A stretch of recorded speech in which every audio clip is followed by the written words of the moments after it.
समोर येते मुंबईतील दहिसर पूर्वेतील आनंदनगर भाजीपाला मार्केट समोर आरएमएस इमारतीच्या दुसऱ्या मजल्यावर भीषण आग लागली आहे। आगीची माहिती मिळताच अग्निशमन दलाचे अधिकारी तात्काळ घटनास्थळी पोहोचले आणि आग विझवण्याचे प्रयत्न सुरू झाले। आगीमुळे कोणतीही जीवितहानी झालेली नाहीये। तर दहिसर या परिसरामध्ये इमारतीच्या दुसऱ्या मजल्यावर भीषण आग लागली। आगीचे दृश्य आपण बघतोय।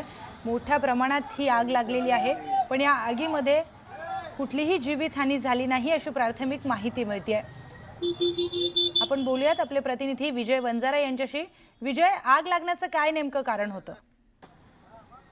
अद्याप अजून स्पष्ट झालेलं नाहीये की आग कशामुळे लागलेली आहे। सध्या अग्निशमन दलाचे जवान सुद्धा हे की तपास करत आहेत की नेमकं आग कशी लागलेली आहे। आपण हे पाहिलं तर आनंदनगर भाजीपाला मार्केटला की आरएसएस इमारतीतील दुसऱ्या मजल्यावर ही अचानक भीषण आग लागलेली आहे। आगीची माहिती मिळताच अग्निशमन दलाचे अधिकारी तात्काळ घटनास्थळी पोहोचले आणि आग विझवण्याचं आता युद्धपातळीवर काम करत आहेत। ही आग 3 वाजता 3च्या सुमारास ही आग लागली होती। आगीचं कारण अजूनही स्पष्ट झालेलं नाहीये। निश्चितच, पण आता कुठली जीवितहानी तिथे झाली आहे का? काय प्राथमिक माहिती समोर येते?